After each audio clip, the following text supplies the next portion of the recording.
minute to play. Bryant for the lead. Yes!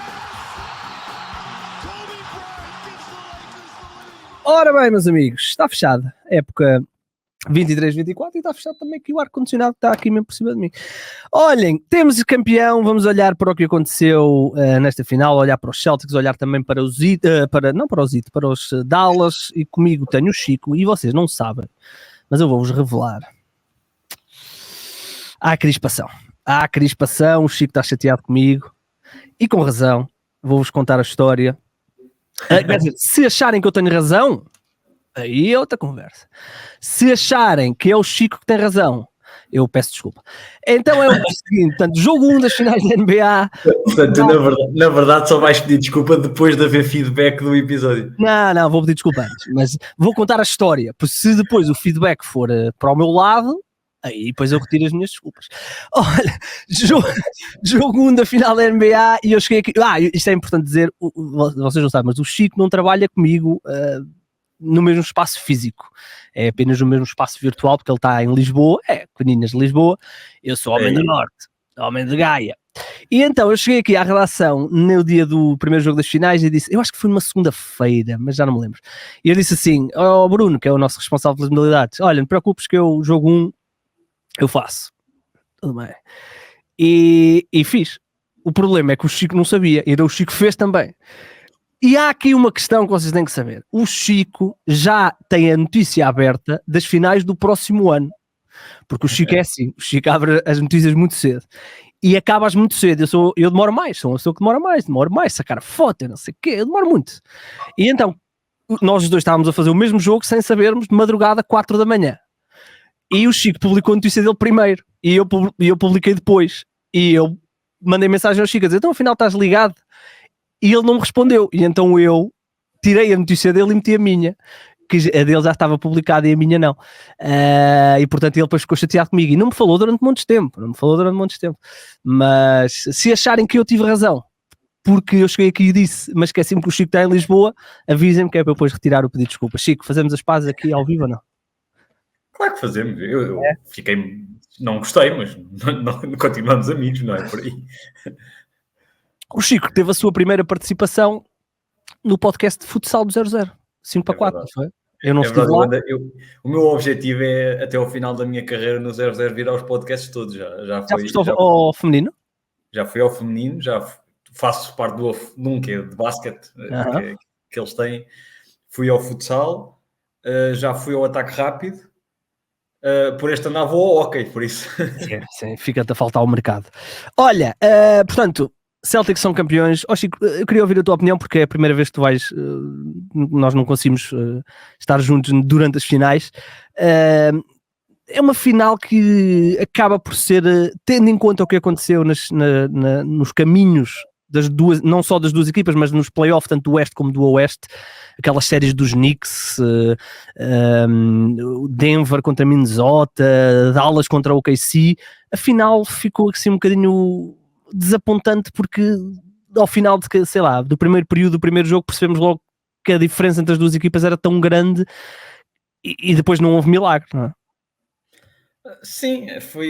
Eu não esperava mais, porque nós não vamos estar aqui a mentir. Os Celtics eram favoritos, nós sabíamos que os Celtics eram os grandes favoritos. Tínhamos era aquela esperança que os Mavericks, depois do que fizeram no lado oeste, conseguissem voltar a surpreender. Mas acho que acabou por ser, e fui ao pausa técnica no outro dia e comentei isto com eles, acho que foi uma final que acaba por ser muito parecida à que nós tivemos entre Denver e Miami. Mas ao contrário, que é, tínhamos Dallas claramente em sub-rendimento, é assim? Espera, quando é a jogar mais do que era esperado. É sub-rendimento.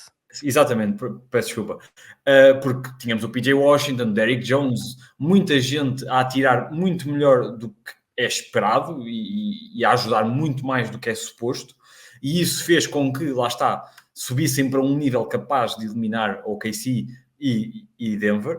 Tudo bem, muito mérito. Denver não, Minnesota, peço desculpa. Até referi há bocadinho Denver sem querer, por isso peço desculpa a dobrar. E depois chegaram efetivamente à grande decisão e as percentagens não baixaram. As percentagens... Não, a normalidade, não é? normalizaram e contra uma equipa como Boston que nós sempre dissemos e sempre diremos estava a um nível completamente acima das restantes esta época, era preciso que fosse muito mais do que normal. Foi o que aconteceu. Tanto que os jogos, na sua larga maioria, não foram equilibrados. Tivemos 2, 3 jogos a terminar com 20, 30 pontos de diferença. O jogo, o momento, acho eu, Chico, e queria ouvir a tua opinião, eu acho que o momento da série, se Dallas poderia ter alguma chance, foi naquele jogo 3, em que Dallas faz aquela recuperação 22-0, uma coisa assim qualquer. Exatamente. E está a 3 pontos a cerca de 4, 5 minutos do fim e o Doncic é excluído por faltas. Se Dallas aí faz o 2-1, ok, podemos ter aqui uma série diferente. Eu acho que esse é o momento e é o jogo, diria eu, da série.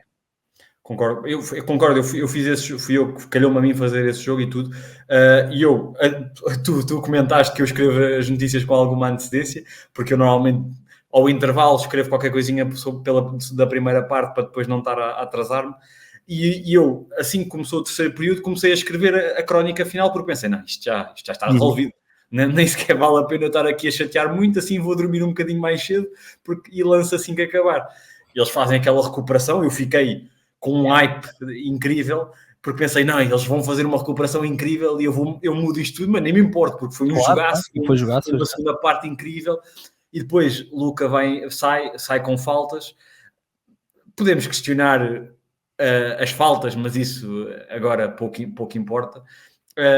Luka sai com faltas e depois aquilo era Kyrie contra o mundo e não havia capacidade para mais, e foi o que tu disseste, esse jogo foi a machadada final, porque Dallas percebeu que nem após fazer uma run absolutamente abismal num jogo decisivo era capaz, era suficiente. E a partir daí foi uma questão de tempo. Acho que aquele 3-1 também foi um 3-1 quase de cortesia. Os Boston perceberam que também não estava a correr bem aquele jogo e também não se iam chatear muito, porque era muito mais bonito acabar em casa e tinham mais descanso e tudo mais, ou seja, não se chatearam muito. E não é só isso, é que quando eles chegam ao 3-0 é um 3-0. Ou seja, não é um 3-0, 2 jogos decididos no último lance, não, é 3-0 e não havia dúvida nenhuma que era 3-0. E portanto, o jogo começou a correr mal e eles desligaram. Olha, portanto, Boston, eu senti sempre, e queria ouvir a tua opinião, e eu falei muitas vezes disto nos episódios das finais, que a defesa de Dallas não conseguiu dar à equipa armas para depois ganhar. Mas é engraçado que Boston, é verdade que há aqui um jogo que baralha um bocado as contas, onde Boston só faz 84 pontos, mas Boston tem uma média de pontos nesta final na casa dos 103, 104 pontos, mais coisa, menos coisa. Eles fizeram quase 120, 118 na fase regular, ou seja, o ataque de Boston não foi demolidor.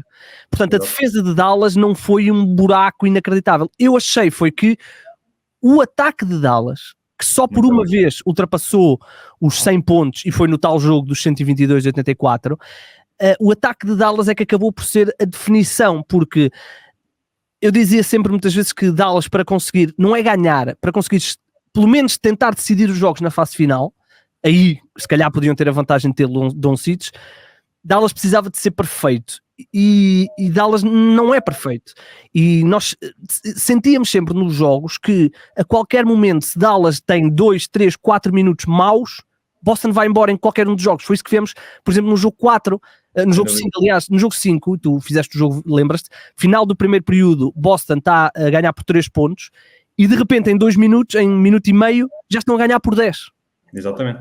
Sentimos sempre isto, que o ataque de Dallas não conseguiu acompanhar, mesmo quando a defesa era um problema, acabou por ser o ataque que os tramou.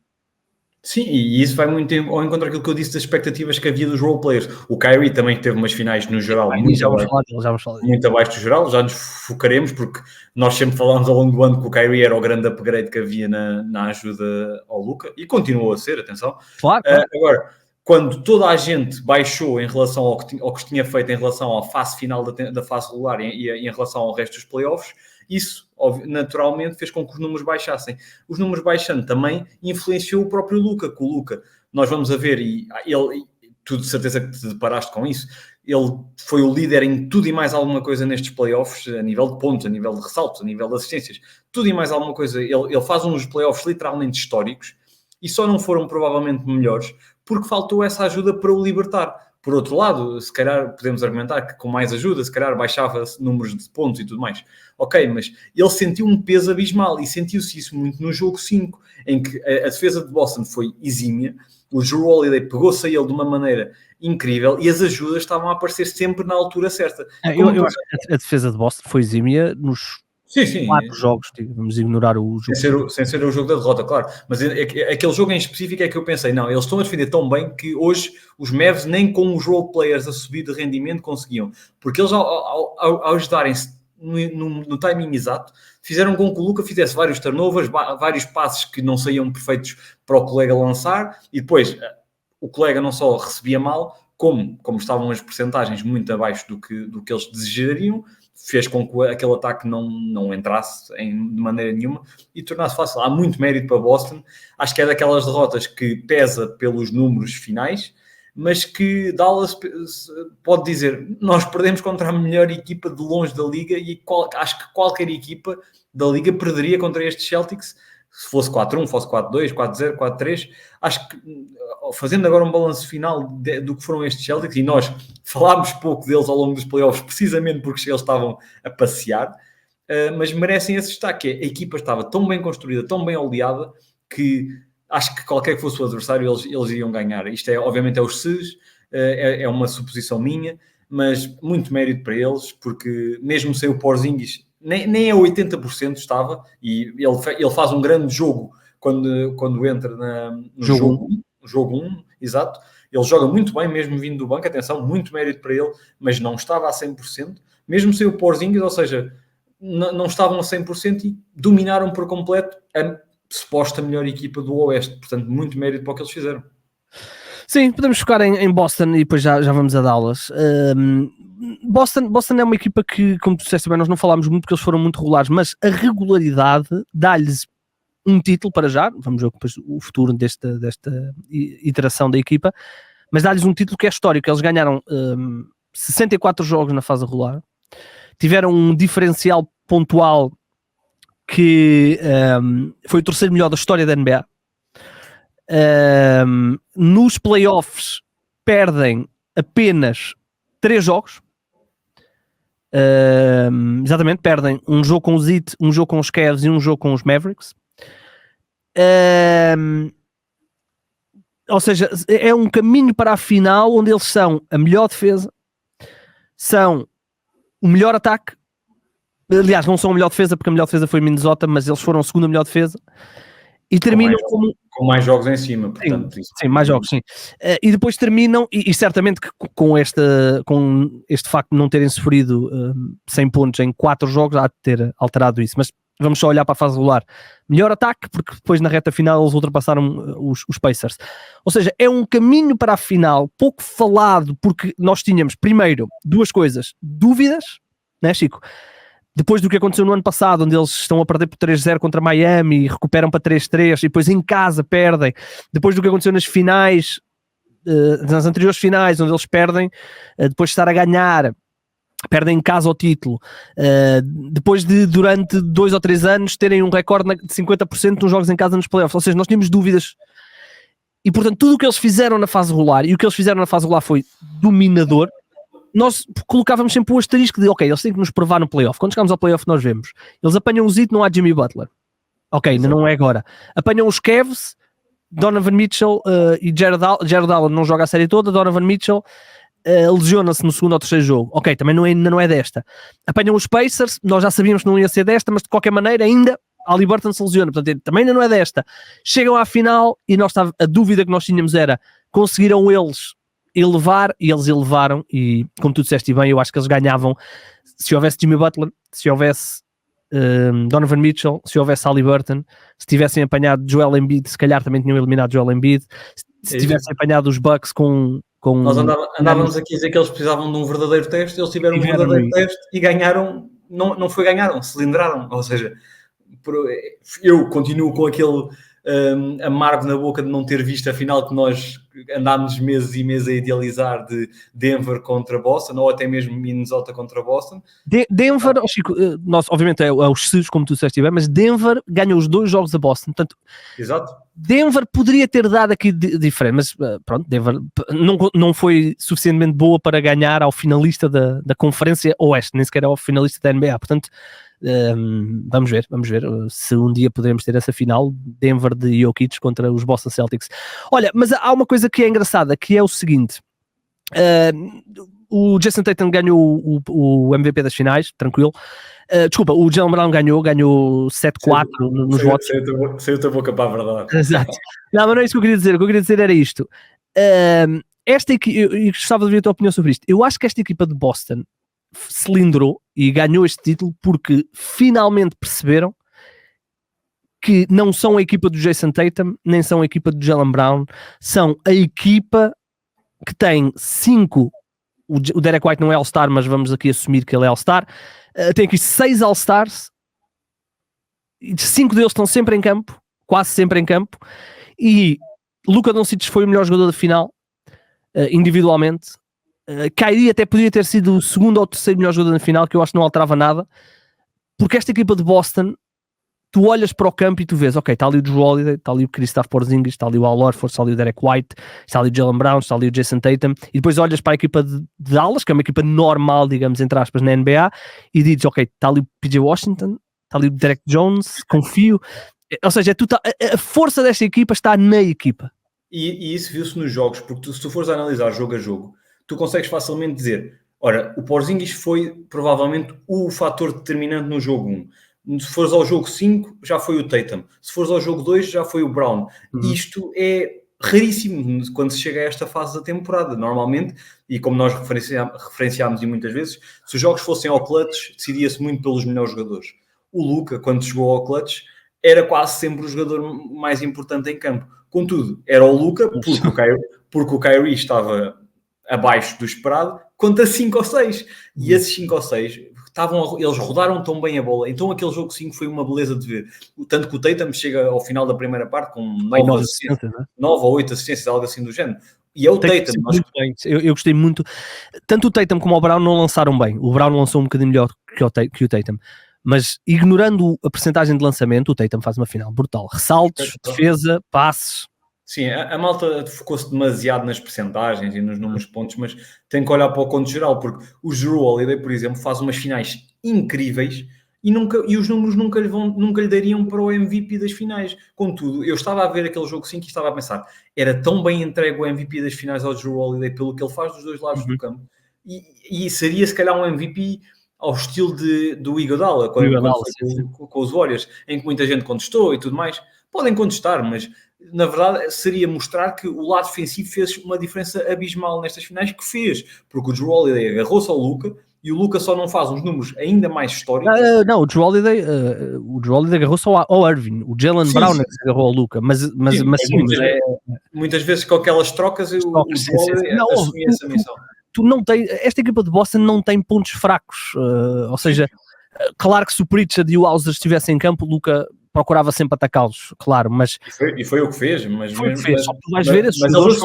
eles fizeram aquela escolha que, por exemplo, o KC não fez, que é, eles assumiram, ok, o Luka que ataque o Hauser à vontade, o Pritchard à vontade, que marque muitos pontos contra o Hauser e contra o Pritchard, nós defendemos o resto e marcamos mais do outro lado porque temos mais armas. Exatamente. E correu-lhes bem. Sim. Eu na altura, lembras-te quando estávamos a fazer a antevisão e tu tinhas falado dos roleplayers de Dallas, eu tinha dito que achava que não ia ser uma série para eles porque Boston, com o seu esquema defensivo, ia transformar estes roleplayers naquilo que eles são, roleplayers, e vimos isso. Boston tem essa capacidade, Boston tem essa, porque tem obviamente 5 grandes defensores, mesmo quando é o Al Horford, mesmo quando é o Porzingis, eles em esquemas diferentes, já falámos sobre isso várias vezes, seja em drop, seja em trocas, eles conseguem não se expor. Claro que Luka vai sempre marcar os seus pontos, especialmente em single coverage, mas não se expondo, os Derek Jones desaparecem, os PJ Washington desaparecem. Olhando para esta equipa de Boston, olhando para o trajeto, Chico, que os fez chegar aqui, se recuarmos 2 anos, é 2 anos, não é? Que eles perdem as finais para Golden, ou 2 ou 3? Quando é que foi? 2020? Acho que foi há 2 anos, não te quero estar a dizer mal. Quem é que ganhou no ano passado? Foi Denver e no ano anterior tinha sido eles? Não. Se calhar foi. A certa altura os anos já baralham a nossa. Próximo. Espera aí, deixa-me ver aqui. Sim, eles perdem com o Golden State há 2 anos. 4-2 com o Golden State. Há 2 que agora já é 3 porque já tivemos 3 finais. Portanto, esta equipa de Boston, na altura quando foi a previsão das finais, eu fiz uma espécie de recap como é que Boston tinha chegado aqui. Não vamos voltar a fazer isso, podem ouvir esse episódio. Esta equipa de Boston é construída através das picks dos Nets. São essas picks que lhes dão o Jaylen Brown, o Jason Tatum, que depois lhes permitem buscar o Kyrie Irving. Portanto, mas é esta interação dos Boston Celtics, Jaylen Brown, Jason Tatum, que tantas vezes nós aqui debatemos se deveriam ter sido trocados. Eles foram associados na altura ao Anthony Davis, quando o Anthony Davis vai para os Lakers, depois a Kevin Durant, quando Kevin Durant pede para sair dos Nets, e a dúvida era sempre, está na altura de Brown ir embora, era sempre Brown, era sempre o elo mais fraco. O que é certo é que eles tiveram paciência, e depois acho que há aqui uma jogada de gênio que não estava. Há 2 jogadas de gênio que não está, uma delas não estava sob o seu controle, mas quando apareceu eles carregaram. Jogada de gênio número 1, a troca de Porzingis. A troca de Porzingis acho que é brilhante, é um risco, mas é brilhante, encaixou da perfeição, e depois aparece-lhes a oportunidade de Jrue Holiday, quando Jrue Holiday é trocado para Portland, por causa do Damian Lillard quando vai para Milwaukee, e eles não só tiveram as armas para ir buscar o Jrue Holiday, como tiveram a rapidez. Quando havia quem é que vai buscar o Jrue Holiday, tantas equipas, eles chegaram lá e foram buscar o Jrue Holiday. Na realidade eles trocam, Chico, e isto é inacreditável, Marcus Smart, Malcolm Brogdon e Robert Williams, e recebem Porzingis e Jrue Holiday, e ainda ganham picos no meio disto tudo. E depois olhamos para o que é que deram Robert Williams, Malcolm Brogdon e Marcus Smart, especialmente esta época. Sim, eles estiveram todos lesionados, graças a Deus. O Robert Williams não jogou todo, o Smart conseguiu estar lesionado, mas whatever. Mas, Chico, mesmo que eles tivessem jogado, Porzingis e Jrue Holiday eram 1000 vezes melhor. Garantiu-lhes o título, depois as contas matemáticas dos contratos vêm depois, mas garantiu o que eles queriam. Exatamente, esta equipa, e portanto Brad Stevens está de parabéns, porque não só fez isso, como ainda foi buscar Derek White, Al Horford. Portanto, esta equipa é um caminho. Eu brinco muito contigo que os Lakers é que roubam toda a gente nas trocas, porque parece sempre roubam toda a gente. Porque parece que eles arranjam sempre trocas baratíssimas por toda a gente, mas olhamos aqui e Boston deve ter uma capacidade de negociar abismal, porque estas trocas foi fazendo o pequeno resumo que tu fizeste, desde a troca dessas picks de Brooklyn, tudo bem que é sempre uma incógnita o que é que vem aí e tudo mais, mas a verdade é que, fazendo o conto geral, desde essas trocas até à troca de Jrue Holiday, é incrível a forma estratégica como se mexeram em tudo o que fizeram. Tudo o que fizeram há aqui um plano incrivelmente bem feito. Isso é exatamente aí, isso é o ponto importante. Há um plano. Eles sabem exatamente o tipo de jogador que querem, especialmente agora com Brad Stevens. E vão, e sabendo o que querem, sabendo o jogador que encaixa ali, é mais fácil. Por exemplo, tu falaste dos Lakers. Os Lakers muitas vezes trocam, obviamente quando vão buscar o Anthony Davis é no-brainer, 29 equipas querem ter o Anthony Davis, mas os Lakers muitas vezes fazem trocas um bocado para desfazer erros. Por exemplo, os Lakers vão buscar o D'Angelo Russell e o Rui Hachimura. Isso não foi de género, o Rui Hachimura vai encaixar aqui perfeito. Ou, não, é de género, nós temos que despachar alguém, temos que desfazer um erro. Portanto, é o D'Angelo Russell. Ok, pronto, é ele. Os Celtics não, porque conseguiram poupar as suas piques, porque tiveram a Benesse Brooklyn Nets em 2012 ou 2013, e fazem aqui uma construção muito boa, e uma construção que depois lhes permite ter não só as piques deles para trocar, como ainda bons jogadores, porque eles, para terem o Porzingis, tiveram que dar um bom jogador, foi o Smart. Sim. Ou seja, é deles. Portanto, eles têm as armas. Agora, a janela deles será 2 anos, porque quando entrar o contrato novo do Tatum, associado ao que o Brown vai entrar agora, Porzingis, Jrue Holiday, Al Horford, ou seja, o volume de dinheiro vai ser enorme. Sim, mas se isto se bem feito, eles podem continuar a ter uma ginástica incrível, porque estes 5 jogadores, mesmo o Drew Holiday, que tem uma timeline diferente. O Horford é o que tem o maior, não é? Mais curto. Sim. Eu já nem estava a contar com ele, com muito respeito, atenção, mas já não estava a contar com ele, porque ele claramente é uma questão de tempo até começar a desaparecer, entre aspas. Agora, o Drew Holiday é um base que será muito útil a nível defensivo durante ainda mais algum tempo. Mas ele, mesmo tendo uma timeline diferente, ele vai ter um contrato mais tarde ou mais cedo, mais simpático, face a essa idade, e se calhar mais curtos, de coisas de 2 anos, a receber 20 milhões, algo assim. Estou a tirar para o ar, isto já sou eu a imaginar. E vai ser muito valioso por toda a liga, ou seja, qualquer contender, se calhar daqui a 2 anos, quer um Drew Holiday saudável para ser a figura sim, é assim, nós estamos num período que ainda não temos bem noção do que é que estas novas regras vão implicar. As novas regras vão entrar em vigor a full agora, neste verão. Portanto, nós ainda não temos bem noção, e acho que as equipas também ainda não vão ter bem noção, o que é que isto vai significar para o futuro, porque esta equipa de Boston é uma equipa de second apron e vai ter de renovar com o Derek White agora, e portanto esta equipa vai chegar em 2025-2026 com todos os jogadores que tem, Drew Holiday, Porzingis, Tatum, Brown, até o próprio Peyton Pritchard, portanto, todos estes jogadores e o Derek White vão ser uma equipa super cara. E portanto agora aqui é que vamos ter de ver até onde é que o dono da equipa vai estar confortável a pagar muito dinheiro e a não ter esta equipa, muito provavelmente, se quiser continuar toda junta, provavelmente vai perder picks de primeira ronda, vão ser congeladas. Portanto vamos ver, nós ainda não temos bem noção o que é que isto vai implicar. Portanto, mas a janela desta equipa ainda está, ainda tem pelo menos todos estes jogadores, pelo menos 2 anos. Exato. E se me dissesse assim, Chico, esta equipa ganhou para o ano e ganhou no ano a seguir, eu não ficava chocado, obviamente com ajustes, mas isso teremos tempo para ver. Eu queria destacar este ponto de eles não entraram em pânico quando perderam na primeira ronda com os Nets e quando eram uma equipa de 50%, não entraram em pânico quando perderam nas finais contra os Golden State Warriors, não entraram em pânico quando o treinador deles foi apanhado lá a trair a mulher com uma funcionária, teve que ser afastado e eles colocaram um técnico adjunto que nem sequer era o adjunto principal, o Joe Mazzulla.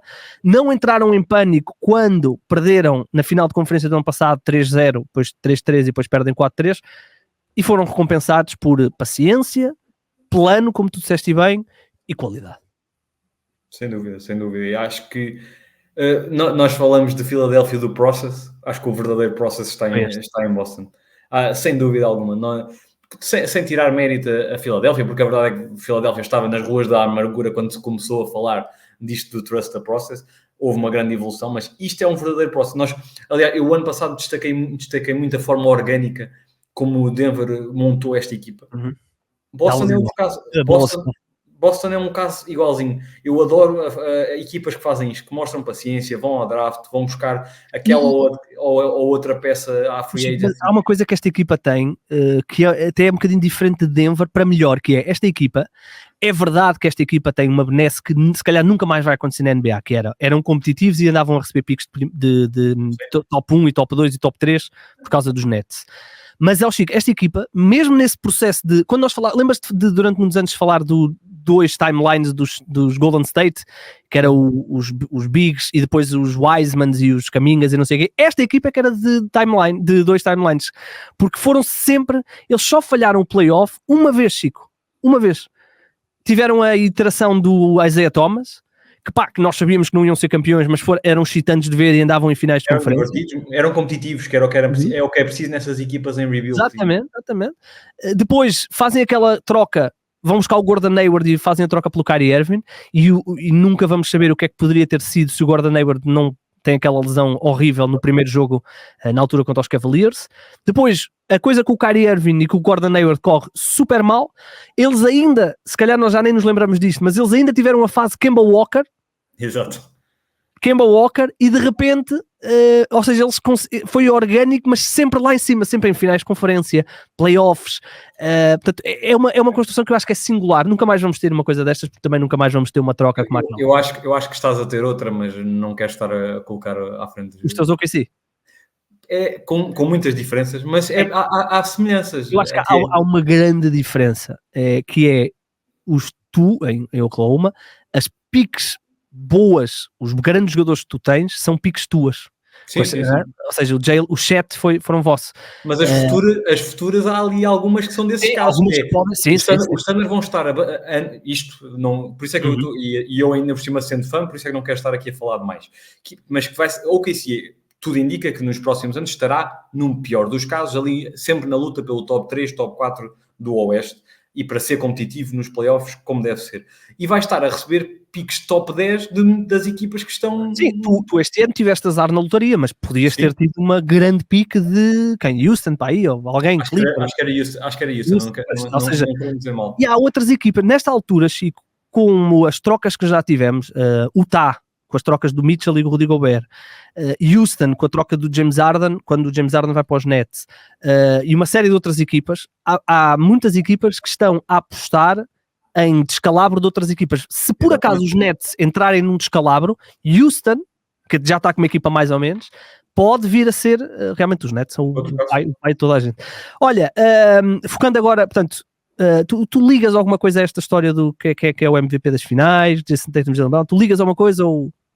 É assim, eu acho que este ano foi daqueles em que era muito bem entrega para mim 3 elementos, que era o Tatum, o Drew e o Brown. Portanto, não me chocou.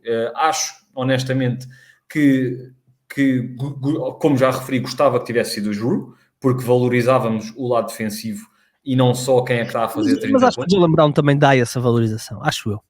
Sim, porque ele deu ali um upgrade e agarrou-se ao Luka e conseguiu abrandá-lo um bocadinho. E isso tem muito mérito. E se calhar, se olharmos para os 5 jogos, o Brown provavelmente é o mais regular. E por aí, bem entregue. O Tatum também merece, porque o Tatum simplesmente acho que foi demasiado criticado pelas porcentagens, mas estava a acrescentar em tudo o resto. Ele estava a ser muito inteligente a jogar. Portanto... este ano não me chateia. Contudo, acho que eles podiam dividir entre os 3. Faziam um mini troféuzinho para os 3. Eu acho que Boston é dos primeiros campeões, talvez desde Detroit, quando eles foram campeões em 2004, assim, que chega a esta final e vence porque tem o todo. O coletivo, sim. O coletivo. Obviamente o coletivo é sempre importante, ninguém ganha títulos da NBA sem o coletivo, mas há sempre por exemplo, os Lakers tinham LeBron, os Lakers tinham Kobe, os Dallas tiveram Dirk, os Miami tinham LeBron, os Golden State tinham Curry e Kevin Durant. Aqui não, aqui eles têm esse talento também, têm se calhar Jaylen Brown e Jason Tatum, se calhar 2 dos 15 melhores jogadores da NBA, ou se calhar até dos 10 melhores jogadores da NBA, whatever, mas depois tem todo um conjunto. Olha, virando aqui para o lado de Dallas, eu quero ouvir a tua opinião sobre esta pergunta. Tu achas que Dallas, para o ano, quando começar o ano, tu dizes, não, Dallas chega à final da conferência, portanto é favorito no Oeste, ou achas que isto foi uma série de fatores entre eles entrarem num bom ritmo na altura certa? Algumas equipas não entrarem nesse ritmo na altura certa, por exemplo, Denver. Ou achas que isto é sustentável? Achas que este plantel de Dallas, será este o plantel para o próximo ano? Eventualmente poderá haver aqui uma outra mexida, eles vão ter que resolver a questão do Derek Jones, tem ali os contratos do Tim Hardaway e eventualmente do Josh Green que podem funcionar para trocas, mas não haverá muita diferença sobre isto. Achas que é one-off ou achas que é sustentável? Pois, eu estava a pensar nisso de manhã quando estava aqui a pesquisar para o nosso episódio e estava a pensar, não, eu acho que isto é daqueles casos que vai ser como Miami, como eu referi, havia jogadores, eu acho, e repito, como repeti no nosso episódio com o Ricardo, as trocas foram boas, as trocas permitiram à equipa dar um upgrade, vimos isso na fase final da fase regular com a forma como evoluíram, contudo, imaginando que todas as equipas mantêm exatamente os plantéis que têm este ano, e que não vai acontecer, como nós bem sabemos, eu acho que eles não repetiam esta run até às finais. Porque foi um ano muito à Miami Heat, em que exceto as finais, tudo estava a correr às mil maravilhas e toda a gente estava a render e toda a gente do outro lado estava, de alguma forma, abaixo um bocadinho do que era esperado. Eles têm mérito, atenção, defenderam muito bem, muito mesmo, muito bem. Aí o Jason Kidd, grande trabalho, e a equipa deu esse salto incrível, porque olhando para estes Dallas Mavericks e os Dallas Mavericks do início do ano, nem se compara. Contudo, não confio que consigam repetir exatamente com este core. E ao mesmo tempo, eles não têm capacidade para dar um novo upgrade de forma muito orgânica. Dependendo do valor que as pessoas derem ao Josh Green, se houver aqui alguma equipa que acredite que o Josh Green, não, se estiver no sítio certo, pode ser um bom jogador, aqui, porque o Tim Hardaway percebemos que, pronto, acabou. Portanto, estamos a falar de 16 milhões. O Josh Green vai passar a ganhar 12. Ou seja, eles têm aqui algumas... Não é? Sim. Algumas coisas que podem fazer. Agora não é fácil, não é? Isto não é entrar no mercado, isto não é como no 2K que tu fazes trade finder e alguém te dá os jogadores, não. Aqui, pronto, é apanhar o jogador certo. Agora, tendo em conta que o Oeste, Chico, eu acho que vai ser cada vez mais, a não ser que tu tenhas um ano como Denver teve, onde foi tão melhor que todos os outros, que passeou nos playoffs, quase independentemente de quem apanhou. Eu acho que o Oeste, se nós olharmos para o Oeste, Chico, eu diria que, com exceção de uma equipa, para o ano, duas, para o ano, todas as equipas vão querer fazer melhor do que fizeram este ano. Sim. As duas exceções é Portland e Utah, acho eu. Os Spurs vão querer fazer melhor. Memphis, eu não tenho dúvidas nenhumas que o Memphis vai ser a equipa de playoff, não é? Tiveram um ano absolutamente horrível a nível de lesões. Houston vai querer ser melhor. Sacramento vai querer ser melhor, Pelicans vão querer ser melhor, e depois tens as equipas que se afirmaram este ano, OKC, Minnesota, Denver também não vai a lugar nenhum no sentido de vão ser de topo, sim. Ou seja, não vai haver dúvida nenhuma. Depois tens San Antonio vai ganhar mais jogos, e depois tens os veteranos, os Golden State, os Lakers, os Phoenix, os Clippers, que obviamente mais cedo ou mais tarde vão começar a dar passos atrás, mas é que ainda são competitivos e que se estas 3 ou 4 equipas que eu disse ficassem em quarto, quinto, sexto, eu não ficava chocado. Ou seja, o Oeste eu acho que vai ter que ser apanhar-se o ritmo certo, no momento certo, não ter lesões no momento certo, muito mais que o Oeste, porque o Oeste é mais a força leva-te ao teu sítio. Aqui não, aqui é o momento. Portanto, eu acho que o Oeste é mais imprevisível. Se tu me dissesses que Dallas perdeu na primeira ronda porque apanhou os Minnesota na primeira ronda e eles foram melhores, não me chocava. Para o ano. Não, sem dúvida. O Oeste era o que eu estava a referir, porque Oklahoma vai continuar a evoluir, porque os jovens evoluem. Denver, mesmo que Denver vai querer corrigir a questão da rotação vai. que nós falámos, e mesmo que não corrija, vai continuar a ser, no pior dos casos, do mesmo nível que está a ser. Há muitos casos e por isso é que acho e concordamos que Dallas precisará de se mexer muito bem para continuar a um nível semelhante ao que esteve aqui. Eles já o fizeram com as trocas a meio da época, muito bem, parabéns, deu sim, mais no do que verão também, Chico, e no verão também, a decisão de renovar com o Kyrie Irving não foi fácil, Chico, nós não nos podemos esquecer que o Kyrie Irving vinha de uma estadia em Brooklyn, que foram só problemas fora de campo. Sim. Depois chega a equipa a Dallas está em quinto ou sexto e falha o playoff, portanto a decisão, obviamente, olhando agora dizemos, claro que renovaram com o Kyrie Irving, mas não, percebes, não é, no momento se corre mal, se calhar custa o lugar ao GM, portanto, e obviamente depois a troca que fizeram com os teus standard, que lhes permitiu ficar com o Derek Lively, portanto Dallas tem estado a mexer muito bem.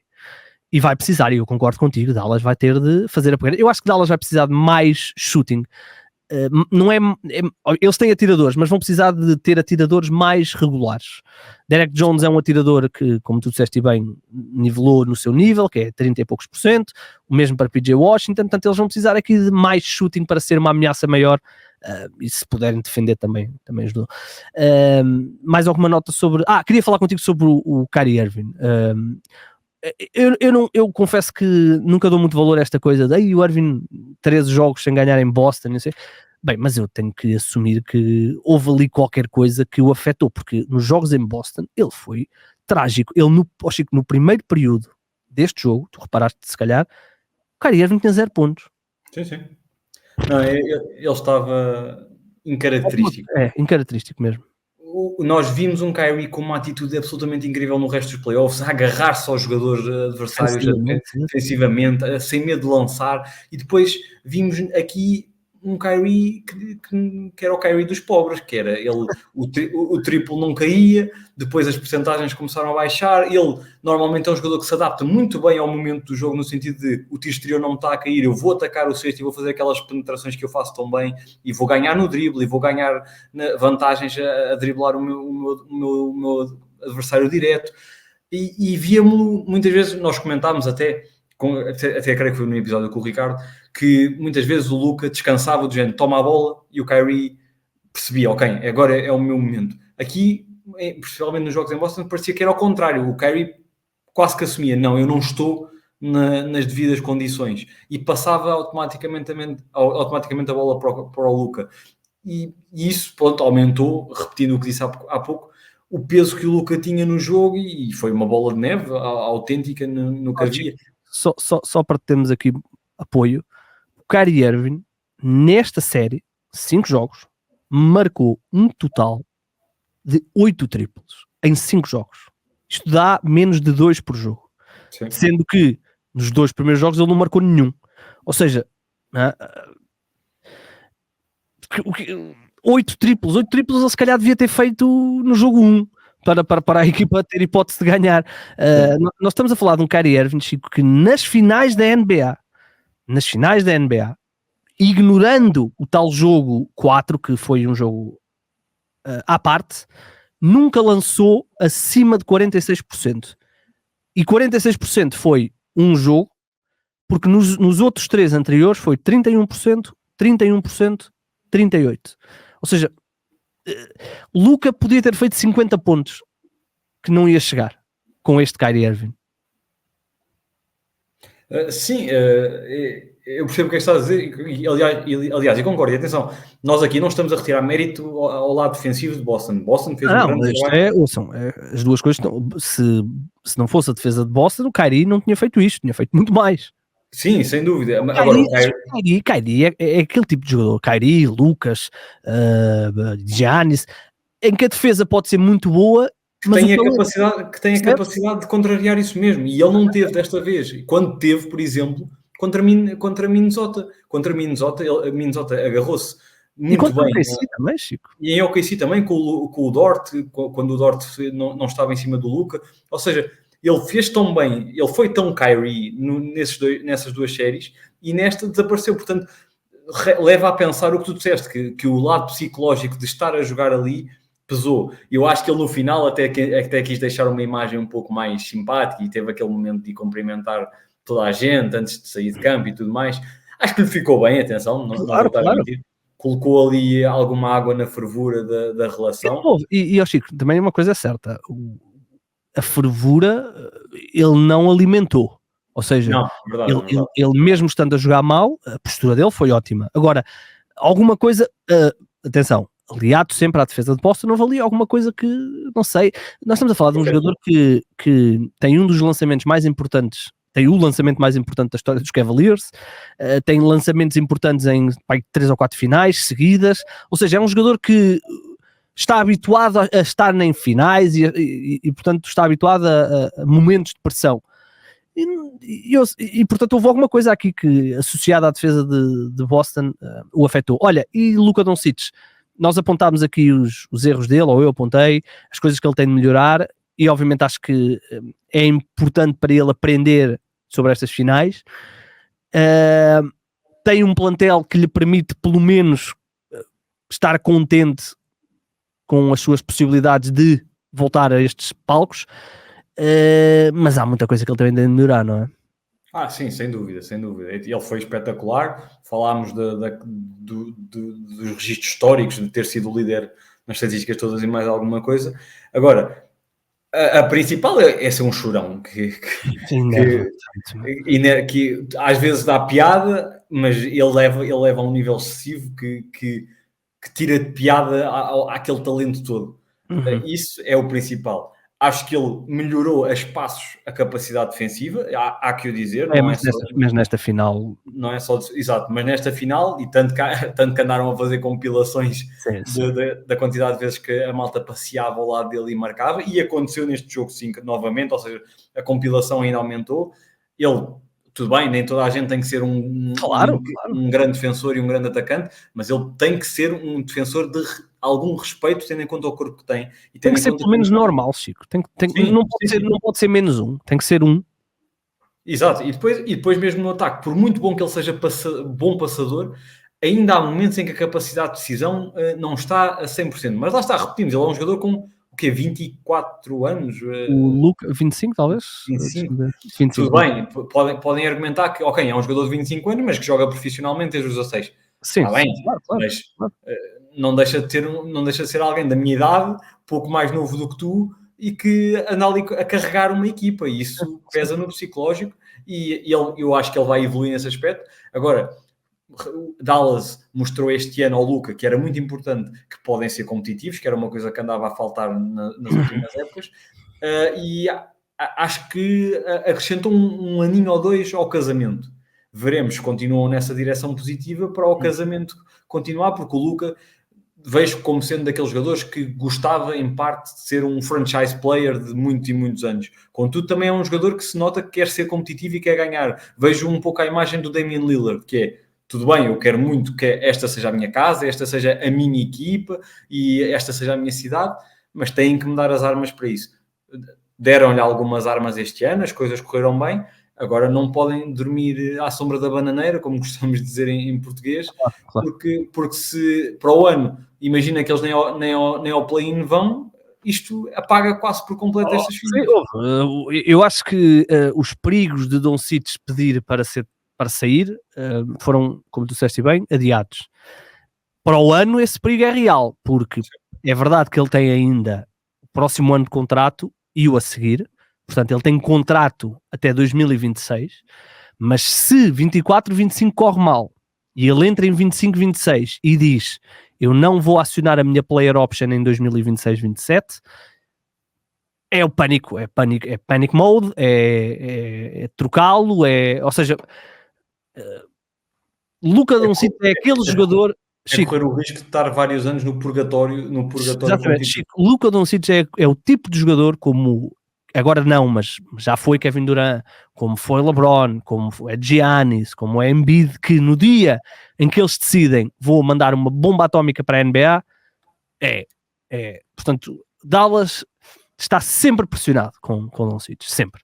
Portanto, é como tu dizes bem, Dallas não pode dormir à sombra da bananeira, Dallas tem de olhar para este plantel e dizer, ok, este plantel é bom, tem algumas falhas, conseguimos fazer aqui qualquer coisa para reduzir as falhas, temos que fazer, não há hipótese. Quando tens este tipo de jogadores com 25 anos, Chico, 25 anos, não é como o Kevin Durant que tem 36, ou seja, é o que é. Olha, vamos fechar duas coisinhas. Primeiro, a renovação do Pascal Siakam, não é surpresa para não, Chico, quando houve a troca, percebemos logo que para... Mas sabes que eu gosto de analisar o português, ou neste caso o inglês, e eles desta vez não disseram que estava fechado, eles disseram que ele pretende assinar, ou seja, o mais provável é que assine, e isto já estava quase que planeado. Contudo, a mim deu uma ideia que não está a 100%, está a 90%. Eu acho que, Chico, eu acho que a 90% estava no dia em que eles fazem a troca, porque Indiana... Sim, aquilo estaria a palavra. Portanto, por exemplo, é muito mais preocupante ainda não saber nada do OG Anunoby, que nós também assumimos que ia acabar por estender cedo com Boston, e para já não há, e aliás até as notícias que vêm é que ele está muito interessado em ouvir propostas, já se está a falar obviamente de Filadélfia, vamos ver o que é que vai acontecer. Outra informação, o despedimento do Monty Williams em Detroit é inacreditável. Detroit, eu percebo que Detroit esteja a tentar recomeçar, estamos sempre a falar disto, né? Detroit está sempre a recomeçar. Eles despediram o GM, o Troy Weaver, e agora despedem o treinador que o GM contratou. E, portanto, percebemos isso. Agora, quando percebemos que é um treinador que ainda tinha 5 anos de contrato e que recebeu... quanto é que era o contrato dele? 70? Não, 40? 70? Eu acho que é aos 80. Acho que é aos 80 milhões. Não quero estar a dizer. Eu fiz a notícia e já me esqueci, impressionante. Contract, era aí. 78,5 milhões, portanto, era o treinador mais bem pago por ano na NBA, entretanto depois foi ultrapassado pelo Popovich. Detroit, aquilo parece que não há ponta por onde se lhe pega, coitados. Nada, corre bem. É que se fores a ver, os Celtics ganharam, e eu vi isto antes de entrar e queria referir só porque achei piada.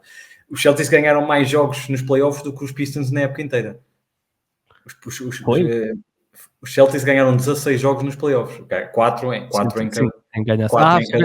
Ganharam mais que os Pistons e os Wizards. Exato, do que os Pistons e os Wizards separados, claro, na época inteira. Isto mostra desde que Chico, deixa-me ajudar-te só para tu perceberes o nível. Eu estive a fazer as contas, porque eu fiz a notícia do despedimento do Monty Williams. Desde que o Troy Weaver, que era o GM, o Sérgio Rodrigues retirou-se, só vi agora. Exatamente. Desde que o Troy Weaver pegou na equipa há 4 anos, e curiosamente ele era GM adjunto nos teus standard, portanto não lhe ensinaram nada de especial. O Troy Weaver teve 4 anos, mais coisa menos coisa. Ele em 4 anos somou, Chico, 74 vitórias, 244 derrotas. Os Celtics este ano ganharam 64 jogos e os Pistons em 4 anos ganharam 74. Portanto, é inacreditável. Esperemos que a equipa entre num processo pelo menos para serem respeitáveis, porque não nos podemos esquecer, Chico, não só eles têm 74 vitórias em 4 anos, como ainda conseguiram no ano passado perder 28 jogos seguidos, o recorde da história da NBA. Exato, deve ser difícil. Se tivermos adeptos dos Pistons a ouvir-nos, por favor, falem connosco na caixa de mensagens, no X.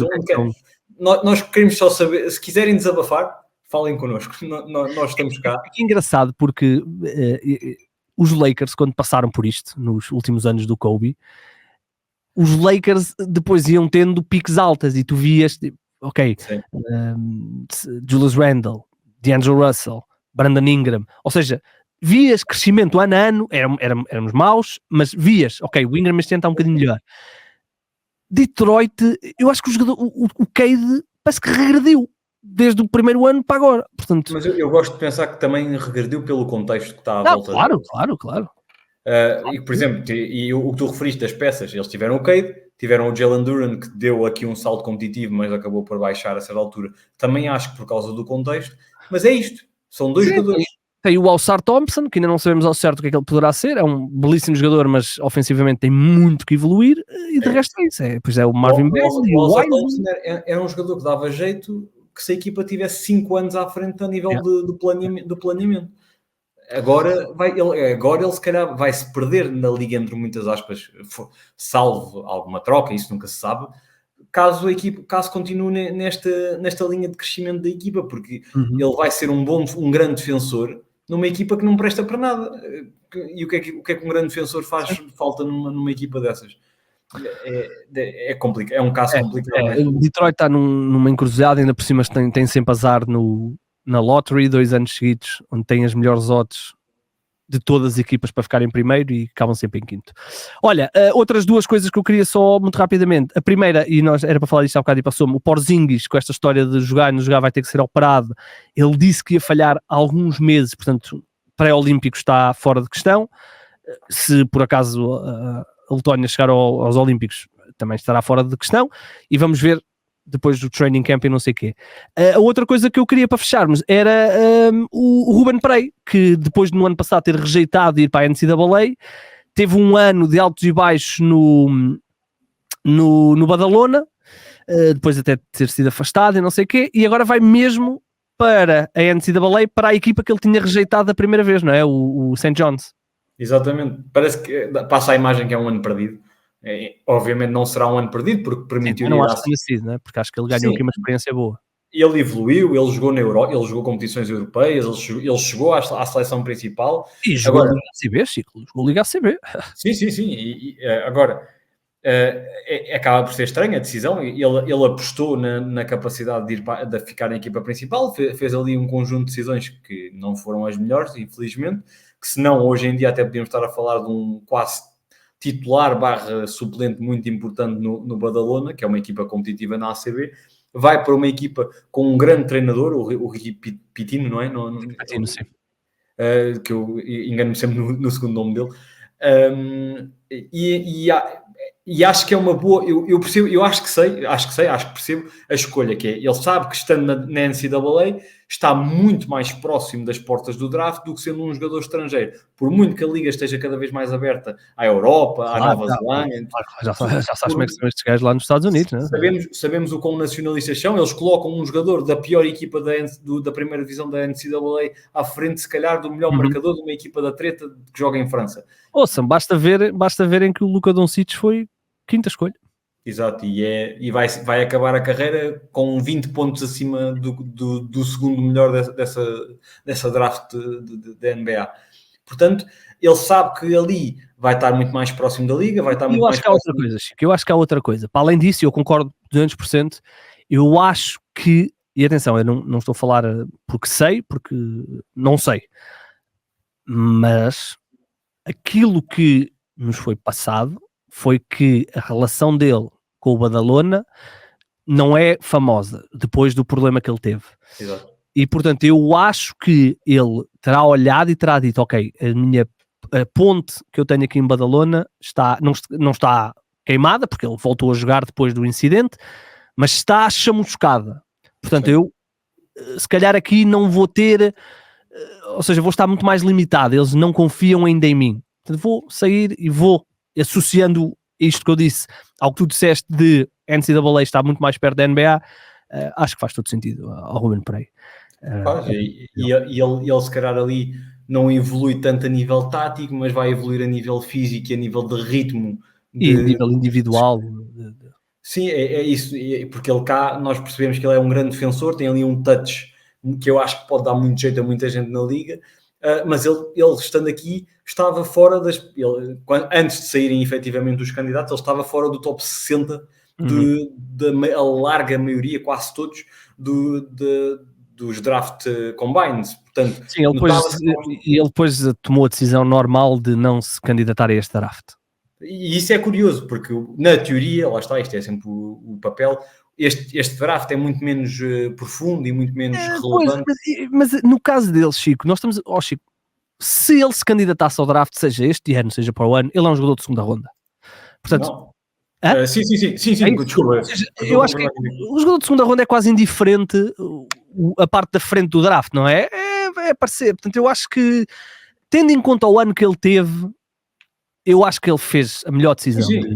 Sair de Espanha... Eu acho que ele fez a melhor decisão. Agora, para o ano também não é nada garantido. Agora, ele também pode fazer mais um ano depois da NCAA, que ele ainda tem idade para isso. Portanto, acho que é daqueles casos que, se formos pacientes, e ele também... Como fomos com Anemias, que ele também andou ali a vou, não vou.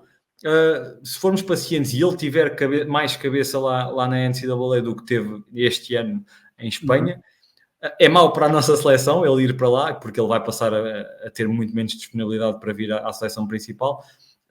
Mas se ele tiver cabeça, acho que é uma questão de tempo para termos o segundo português na NBA.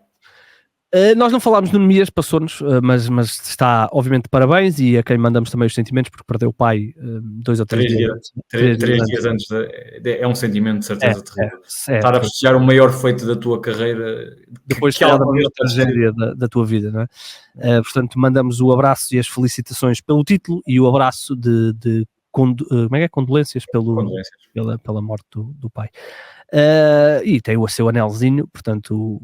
E cada anel daqueles é tipo $300 mil, portanto o homem está, no dia em que ele queira vender, está tranquilo. Olha, vamos embora, deixa-me só dar esta nota. Nós vamos voltar ao esquema de apenas um episódio por semana, porque agora não há jogos, portanto não faz sentido fazermos 2 vezes por semana. Chico, o que é que preferes? Fazer à terça ou à segunda? Qual é que é? À terça tens maior possibilidade de teres a minha companhia. Então pronto, o episódio é às terças-feiras. Vamos continuar ainda juntos até julho, depois vamos fazer uma pausazinha e, portanto, vamos ainda estar juntos, draft, free agency, portanto, e vamos ter ainda o Ricardo também connosco, vamos estar juntos ainda, portanto, Não vamos embora. Vamos passar uma vez por semaninha, à terça, está combinado. De resto, acho que temos tudo. Tocámos nos pontos todos que queríamos, certo? Sim, sim. Vamos embora. Tu vais ao hockey em patins, não é? Sim, vou. Benfica? Benfica-Porto, jogo 2 das finais. Quem ganhou o jogo 1? O Porto. Porto. Muito bem. Então, vamos embora. Um grande abraço. Se conseguirem fundar 3, mandem-nos o vídeo. Lakers will get a chance to take the lead, and look who has the ball. With half a minute to play. Bryant for the lead.